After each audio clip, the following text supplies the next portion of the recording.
Alors après avoir créé les différents objets graphiques de notre jeu de guerre, savoir le player, les monstres et ainsi de suite, maintenant nous allons essayer à partir de l'arme portée par le joueur. Une fois tapé espace, on va générer des balles qui vont être tirées sur les monstres. Alors c'est pour cela, pour notre modèle de données, nous avons une classe qui s'appelle balle, qui hérite de graphic object et qui a un nœud qui est un cercle. Donc simplement, la balle va être représentée par un cercle bleu. La position de la balle, bien sûr, elle sera calculée en fonction de l'arme. C'est pour cela, on va commencer par créer une classe qui s'appelle balle. Cette classe, elle hérite de la classe abstraite graphic object. Et maintenant, il faut définir le constructeur pour créer des balles. Ce constructeur, il doit avoir comme information l'arme pour préciser la position initiale de la balle. Alors maintenant, le corps qui est un attribut protégé au sein de la classe mère, on va essayer de mettre à jour sa position. Donc on fonctionne bien sûr de la lame à partir de la sortie de l'arme. Alors point get translate x. C'est pareil pour y. Voilà.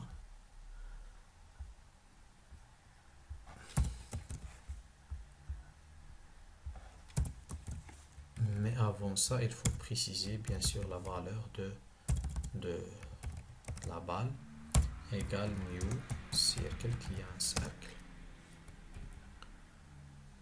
Tout simplement, on va utiliser ça. Alors 0, 0, la position initiale, ça c'est le rayon. Et par la suite, la couleur bleue. Voilà. Voilà, maintenant nous avons créé la balle. Et nous avons déplacé sa position vers la position de la sortie et la couleur bleue. Donc si on souhaite créer des balles, on va une fois cliquer sur la touche espace du clavier, on va créer une balle bien sûr en fonction de la... Voilà. Maintenant, il faut ajouter cette balle à l'interface graphique, c'est-à-dire à notre conteneur principal.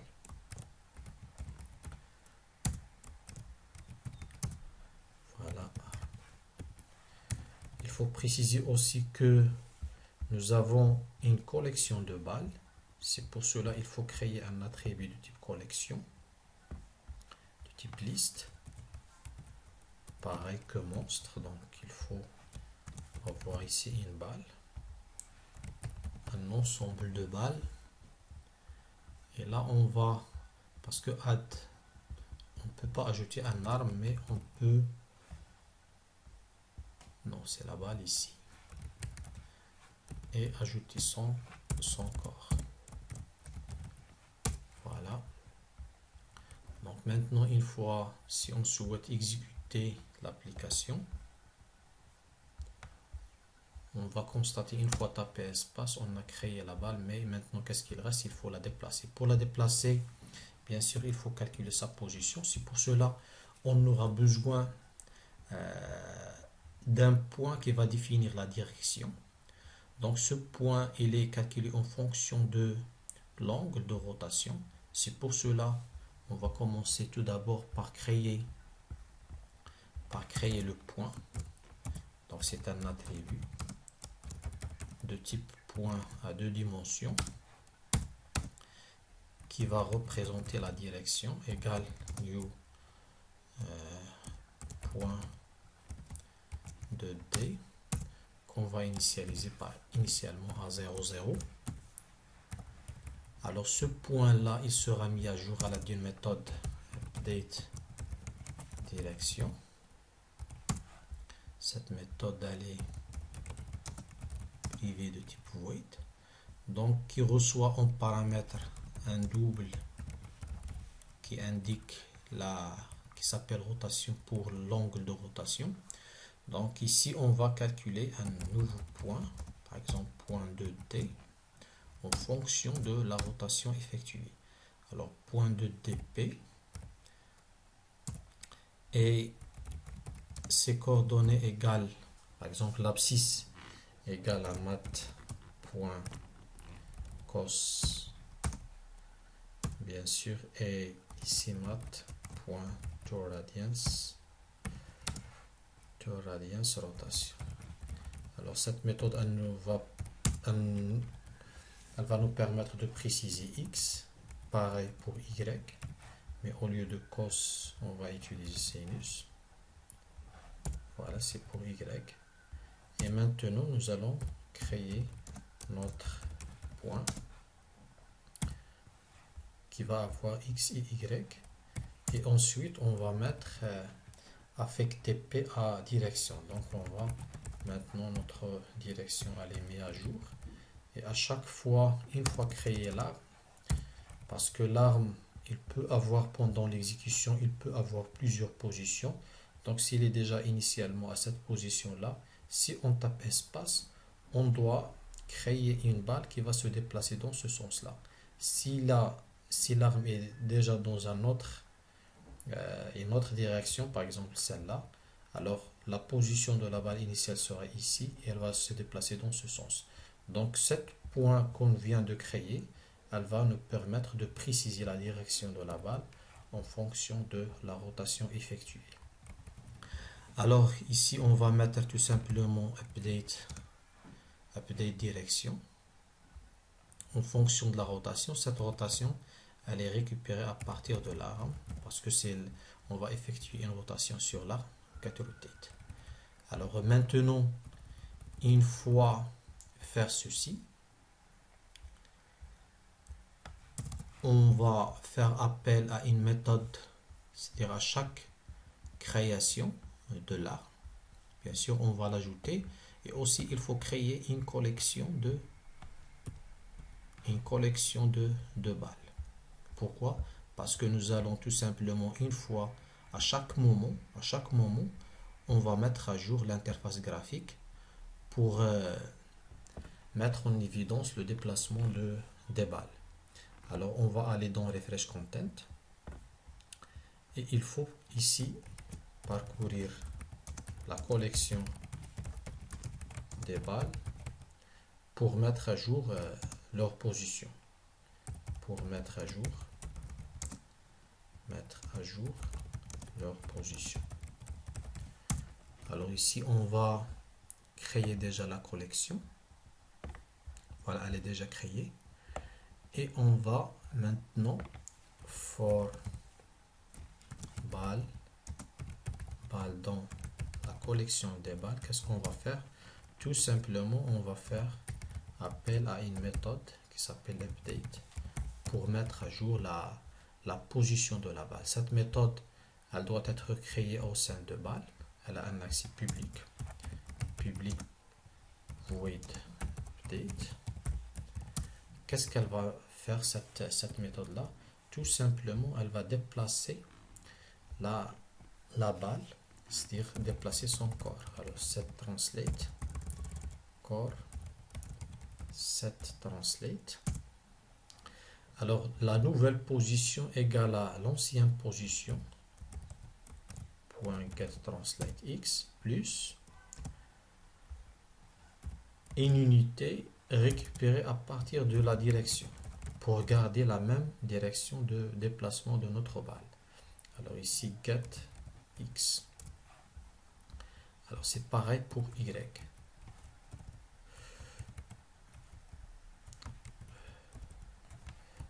Pareil pour y ici. Alors, il faut juste faire attention à copier-coller. Donc, il faut changer ici les x par y. Il y a 3 changements à faire. Et maintenant, une fois exécuté, si on tape, maintenant on n'a pas encore le déplacement qui est fait. Alors, qu'est-ce qu'il faut faire? Est-ce que nous avons ajouté? Il faut ajouter, une fois créé le point, ou bien la balle, à l'aide de la touche espace, il faut également l'ajouter à notre collection. Voilà, add ball.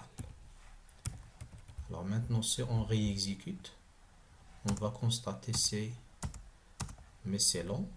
Et aussi, on constate que au lieu de la mettre dans ce sens-là, il les met dans ce sens. Pourquoi? Parce que déjà l'arme, initialement, il est créé à une position non égale à 0 degré. Rotate n'égale pas à 0, mais il est égal à 90. C'est pour cela on va aller dans la classe arm et pour getRotate, qui récupère la rotate qui est créée automatiquement à la création du corps, parce que le corps ici c'est un rectangle qui contient la valeur de rotate. Donc tout simplement on va retrancher la valeur a déjà ajouté moins 19, moins 80, moins 90. Alors là, si on va appuyer sur la touche espace, elle va aller dans le même sens. Et si on va faire ici donc même tournée, elle va aller dans le même sens. Si vous avez remarqué maintenant, le déplacement des balles se fait de manière très lente. C'est pour cela on peut, au moment de la création, ici par exemple, on peut par exemple la normaliser parce que les valeurs créées initialement sont trop petites. C'est pour cela, à chaque fois ajouter les x, y ça ne va pas beaucoup influencer sur le mouvement de la balle.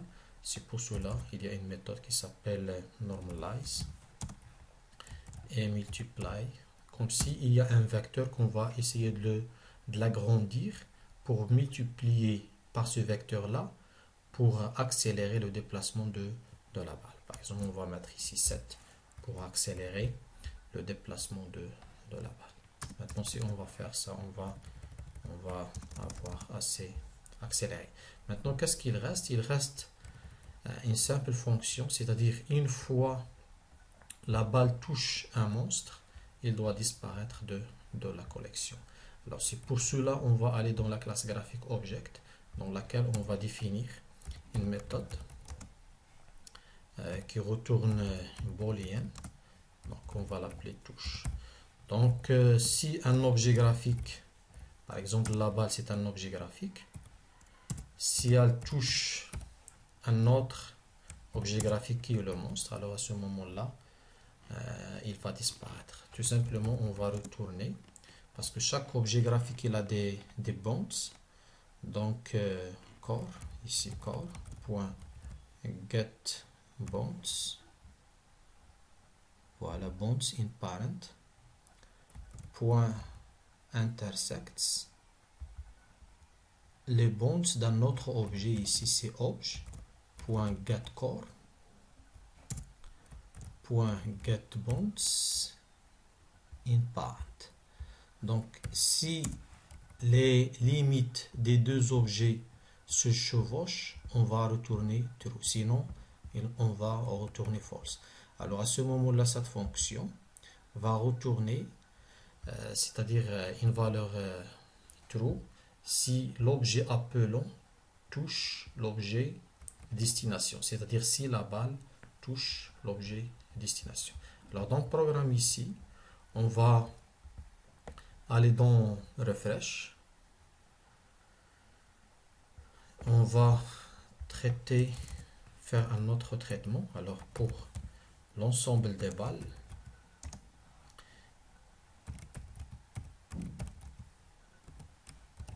et pour l'ensemble des monstres,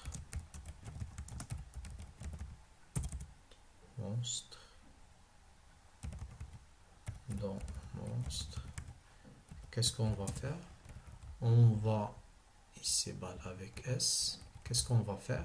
Alors si balle point touche un monstre, à ce moment-là, qu'est-ce qu'on va faire? On va tout simplement supprimer les deux, c'est-à-dire à partir du container, qu'est-ce qu'on va faire? On va faire appel à une méthode qui appartient à la collection, .remove. Voilà, cette référence là on va supprimer ou bien remove all supprimer la balle et aussi le monstre. Voilà. Bien sûr, get corps, parce qu'on va supprimer leur corps et pas l'objet lui-même. Voilà, si on teste maintenant, on va déjà positionner par exemple ici, dans ce sens-là. Voilà. Mais si vous avez remarqué, on tue à partir d'une seule balle, on est capable de tuer deux à la fois. Par contre, on va rendre capable une balle capable à la fois de tuer un seul monstre et pas plusieurs. C'est pour cela, une fois qu'elle touche le monstre, on doit, c'est-à-dire la supprimer. Pour la supprimer, on doit ajouter ici dans Graphic Object, on va ajouter un autre attribut qui s'appelle Alive, qui est de type booléen, c'est-à-dire une fois cette valeur reçoit false, on doit supprimer même de la collection. Donc, live initialement égale à true. On va définir les getter et les setter. Et aussi, on va définir une autre méthode qui s'appelle public, qui retourne un booléen. Get dead. Par exemple, s'il est déjà mort, return not live. Voilà. Maintenant, on va aller dans notre programme. Ici, mettre balle set live false. Et ici, dans monstre, set live false, parce que les deux sont touchés. Et par la suite, qu'est-ce qu'il faut faire? Il faut faire false ici. Il faut faire appel à une fonction .remove, c'est-à-dire dans la liste, on va les supprimer même à partir de la collection. Alors remove if un filtre, notre filtre va avoir égal graphique object de point isDit.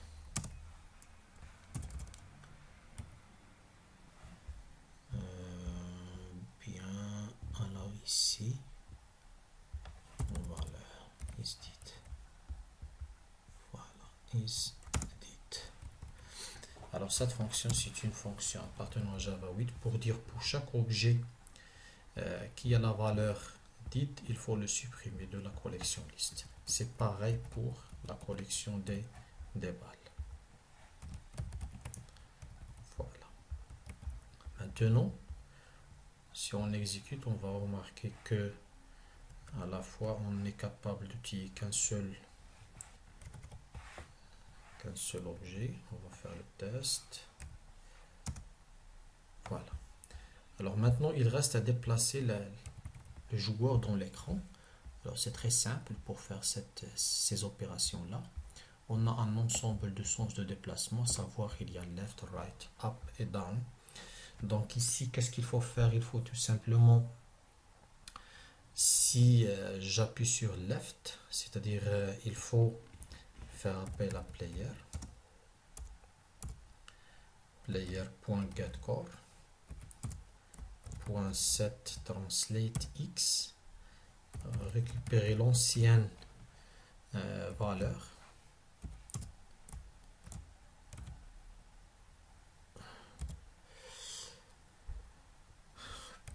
.getTranslate vers left, c'est-à-dire on va retrancher 5 par exemple de x.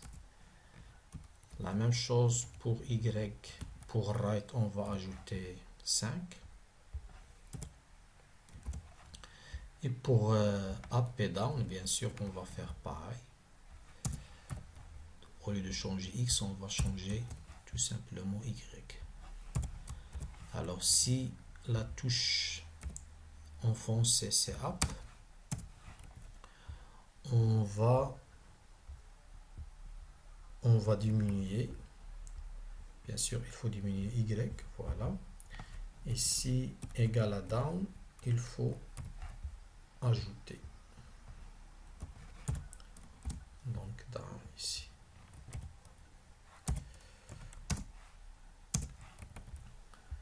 Voilà, si on exécute maintenant, si on déplace, si vous avez remarqué, normalement seulement le joueur qui se déplace et pas l'arme. Si on tire, alors on tire à partir de la position ancienne. Par contre, qu'est-ce qu'il faut faire? Il faut tout simplement ajouter une nouvelle fonction dans arm, qu'on va l'appeler public attache to player. Attache to player qui reçoit en paramètre le player parce que on va calculer sa position par rapport à la position du player. Alors là, c'est void.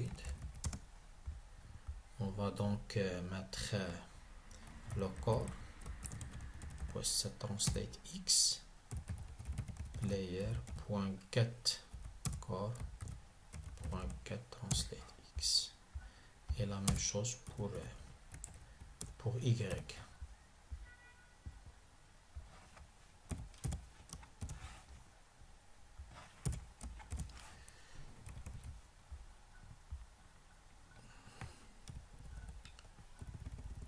Alors il faut juste l'appeler normalement à chaque fois dans le programme.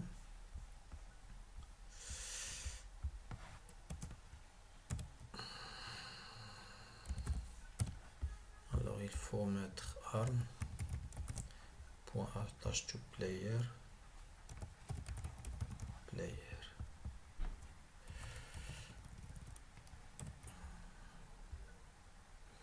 Alors up, down, left et aussi right.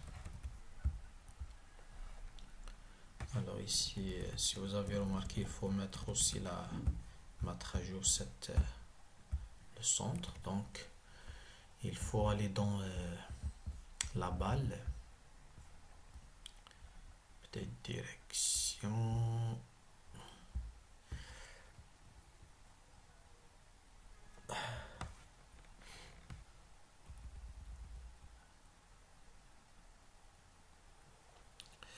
Alors on va mettre une autre fonction public void update position.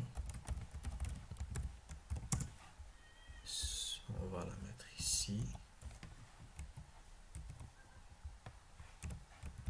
On va faire ici update position. Voilà. Il faut update position arm.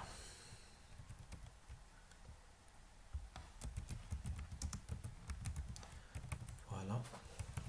Donc il faut faire appel à cette méthode là depuis la classe programme. Donc ici, qu'est-ce qu'on va ajouter? Donc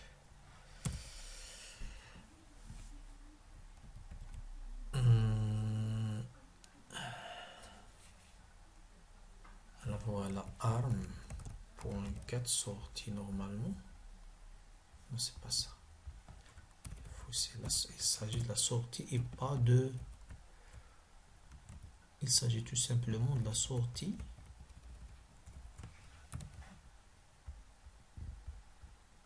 Donc qui intéresse la classe arm et pas balle. Donc il faut aller ici pour mettre public, ou bien à chaque fois des sorties attache. Voilà, il faut faire appel à update sortie. Voilà, tout simplement. On va changer ça. Maintenant si on change, voilà, maintenant il peut tirer si jamais